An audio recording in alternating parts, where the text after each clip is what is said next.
पैदल आते थे, गांव से आधा रास्ता तक विदा करते थे। ये भू बैकुंठ जा रहा है, वापस आएगा कि नहीं आएगा।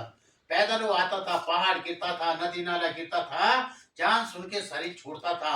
एक आदमी जो वापस जाता था उसको देवता कहते थे, ये भू बैकुंठ से आया है।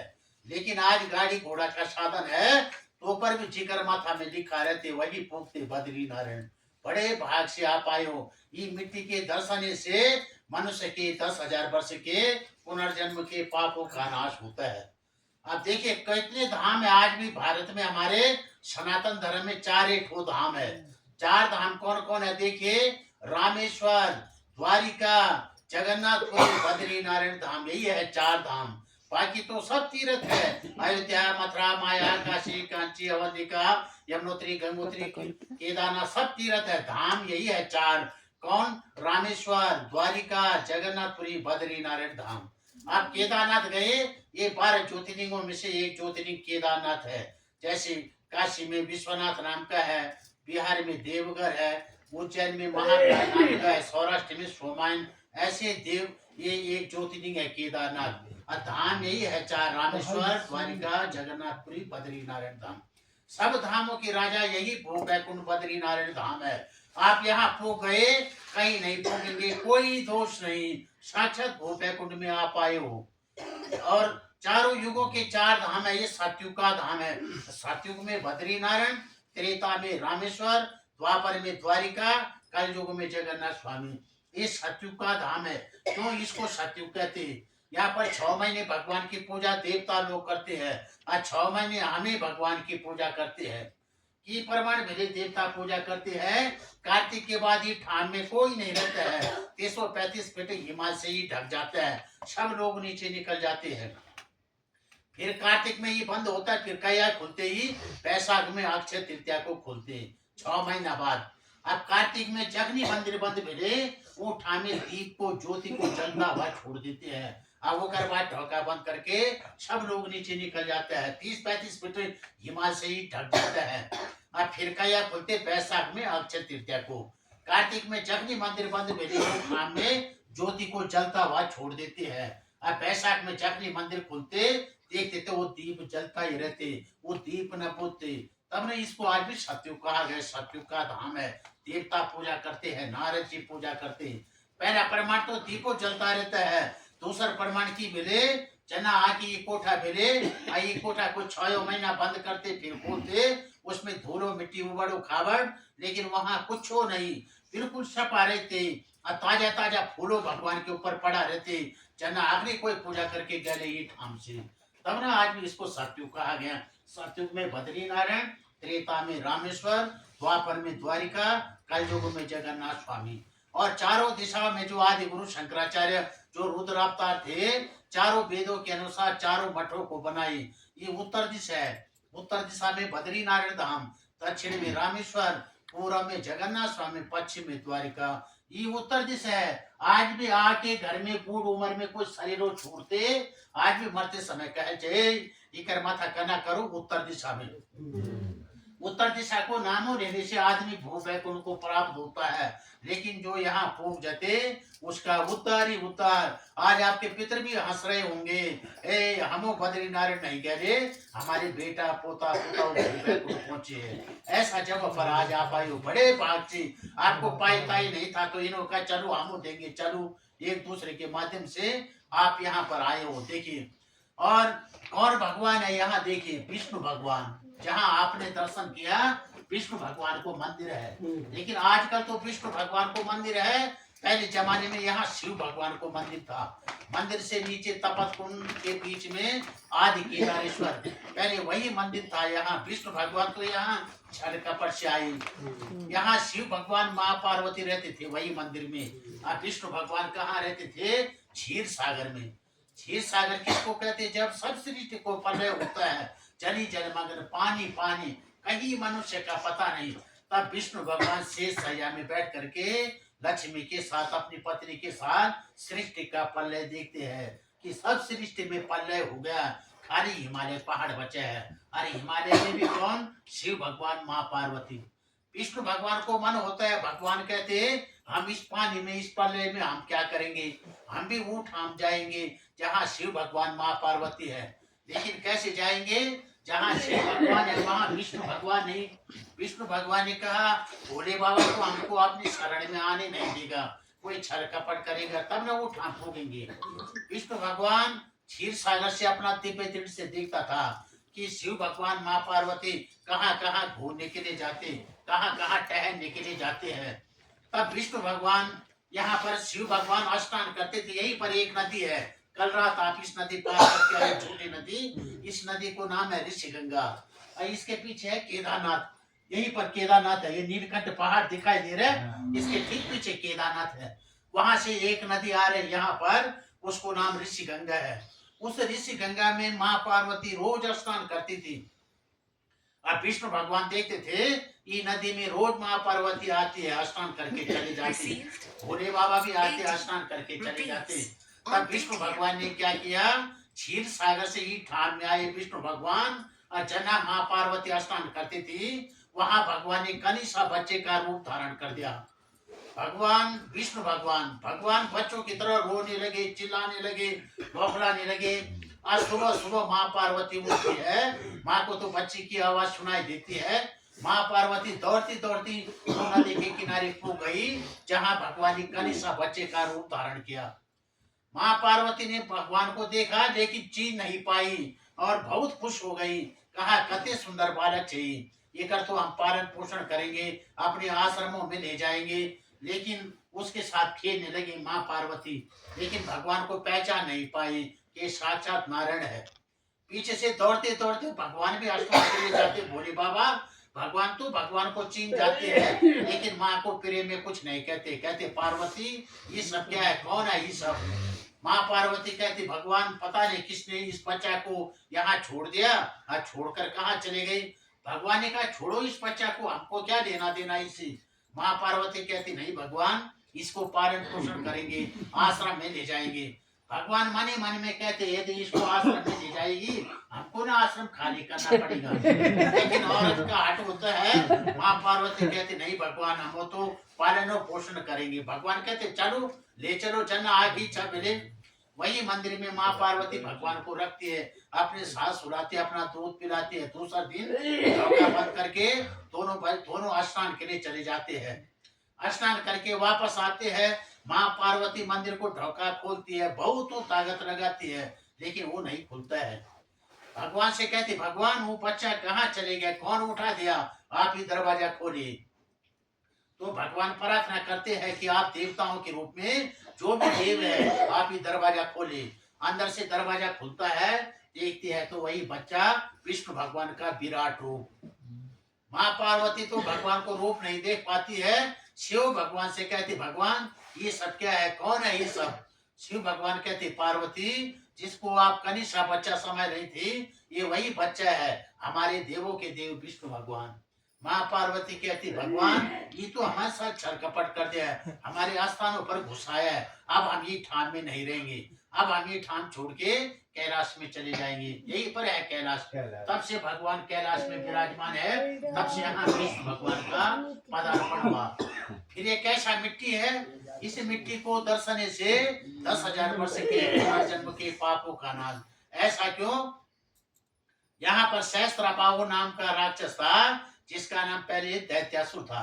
अब वो सहस्त्रबाहु शिव भगवान को इतना बड़ा भक्त था, वो ये हिमालय में एक पांव से खड़ा होकर के उसने शिव भगवान को तपस्या की। सहस्त्रबाहु ने इतनी बड़ी तपस्या की कि भगवान वो राक्षस से खुश हो गए, प्रसन्न हो गए। अब वो कर सामने भोले बाबा प्रकट हो गए।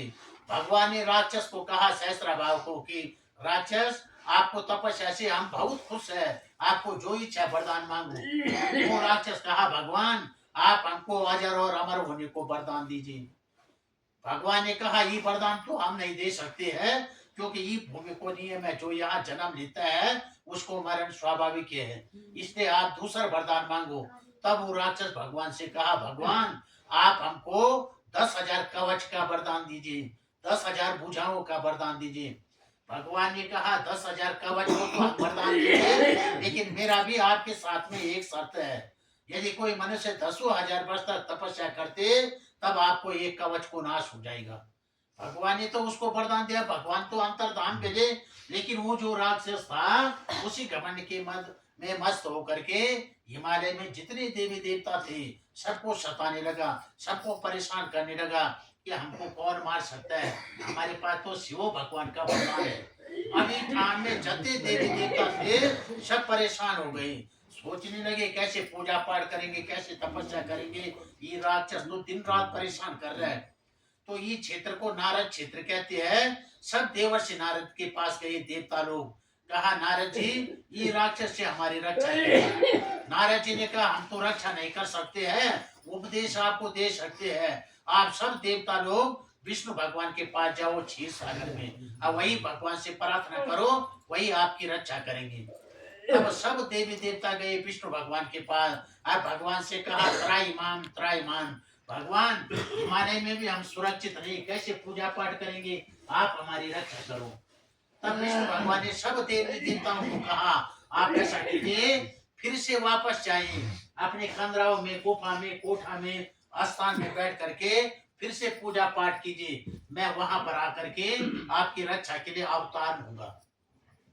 तब सब देवी देवता क्षीर सागर से ही ठाम आए और अपने अपने स्थान पर बैठकर पूजा पाठ करने लगे।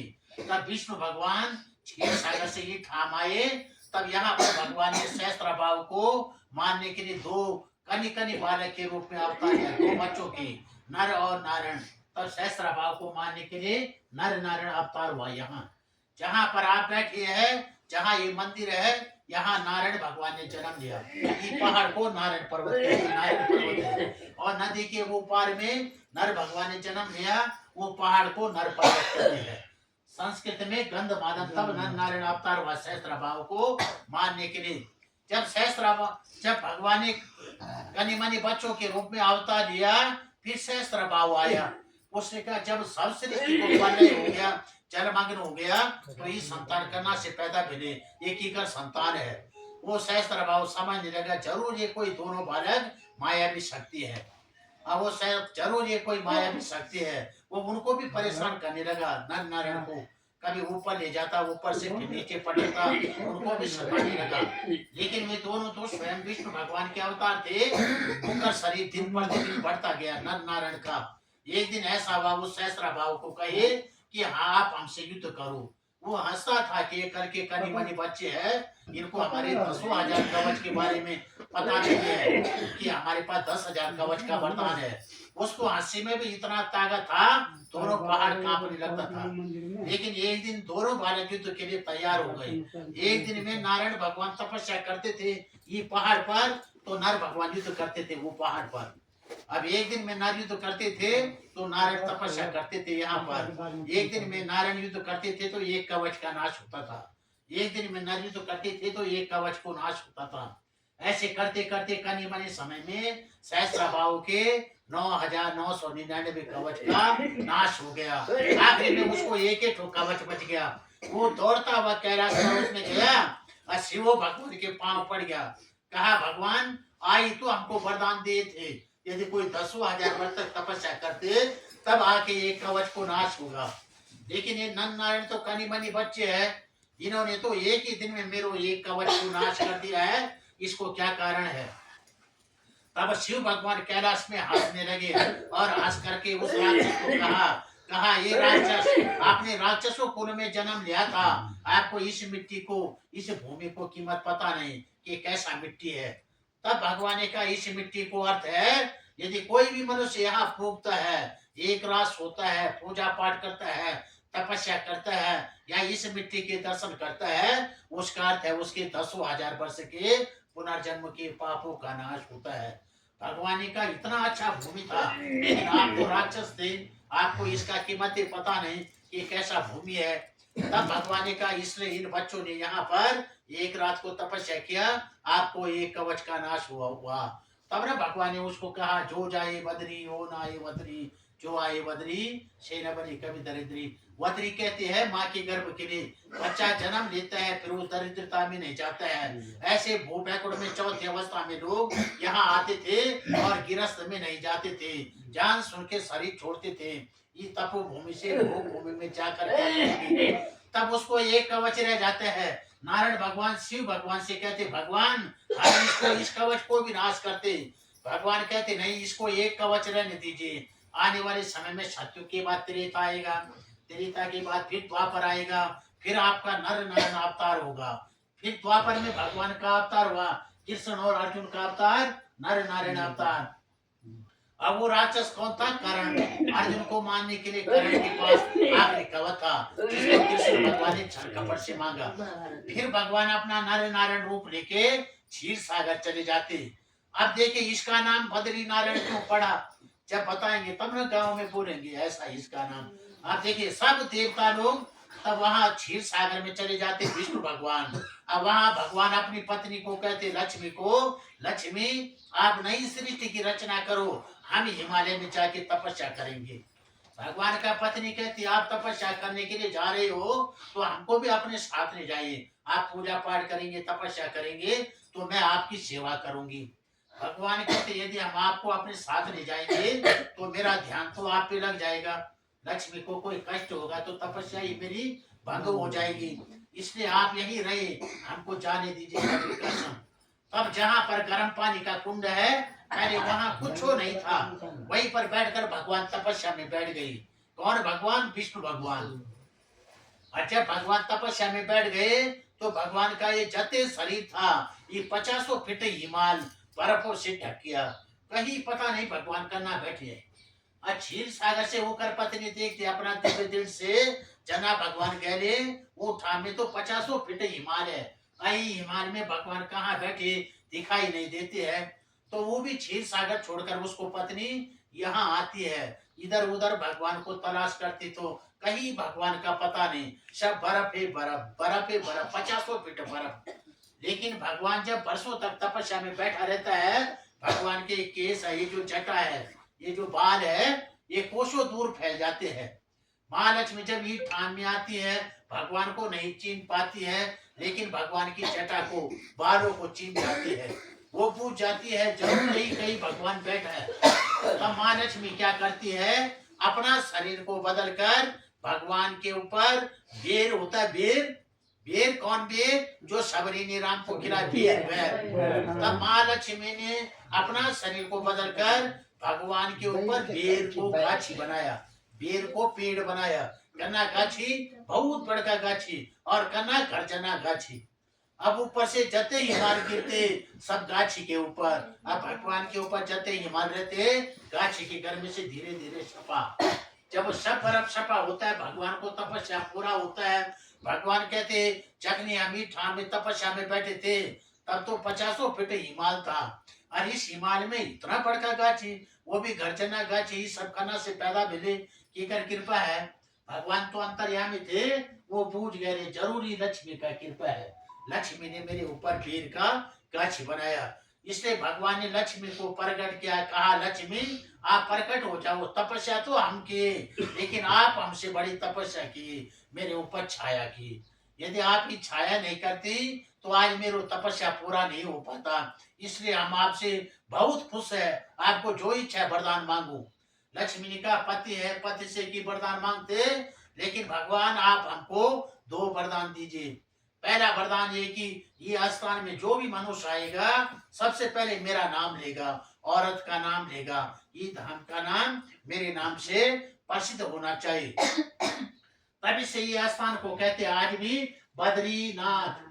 संस्कृत भाषा में बेर जो फल है उसको बद्री कहते हैं। अब बद्री किसको कहते हैं? लक्ष्मी के लिए, क्योंकि बेर को रूपे उसने शरीर को बदला था, इसलिए बद्री का अर्थ लक्ष्मी, नाथ का अर्थ स्वामी। अब बद्री विशाल, बद्री माँ लक्ष्मी के लिए, अब विशाल बहुत बड़ा जिसका शरीर है अर्थात विष्णु भगवान।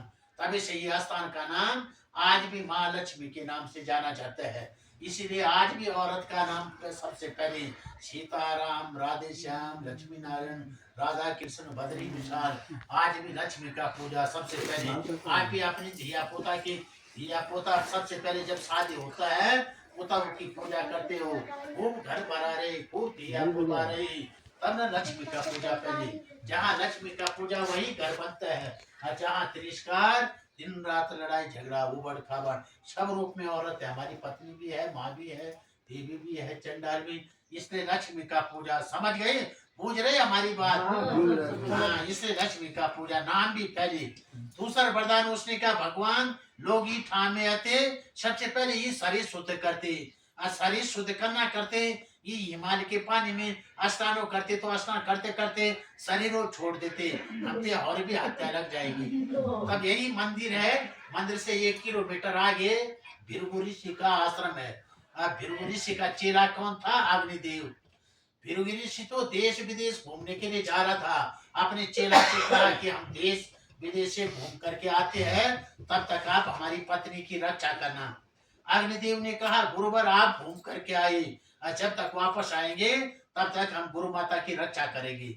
वो ऋषि तो घूमने के लिए गया, ऊपर से इंद्र देव ताक रहा था, ये ऋषि घूमने जाएगा कहीं इधर उधर, तो हम इसको पत्नी से मिलेंगे। जैसे वो घूमने के लिए गया, तो इंद्रदेव अग्निदेव के पास आ गया। कहा, अग्निदेव हमको ऋषि पत्नी से मिलना है। कहा, नहीं, हमको तो गुरु ने रक्षा के लिए रखा है, आप नहीं मिल सकते। कहा, ये अग्निदेव, हमको तो ऋषि पत्नी से संबंध था, बचपन से जान पहचान है, संबंध है। तो अग्निदेव सिर नीचे करता है, उसको अंदर जाने देता है। वो अंदर जाता है तो ऋषि पत्नी को हरण करके ले जाता है। आगे चलते चलते कुछ दूर आगे वो गर्भावस्था में थे, आगे चलकर उसको पुत्र पैदा हुआ, मार्कंडे ऋषि, मार्कंडे पुराण, फिर वो ऋषि का पुत्र। अच्छा, वो ऋषि वापस आता है, अपने आश्रम में जाता है, तो उसकी पत्नी नहीं दिखाई देती है। बाहर आता है तो अग्निदेव सिर नीचे करके खड़ा। कहा, अग्निदेव हमारा परिवार कहाँ है? कहा, महाराज इंद्रदेव आया, वही हरण करके ले गया। कहा, आपको तो हम रक्षा के लिए रखे थे, आपने रक्षा क्यों नहीं किया? अग्निदेव चुप हो गया।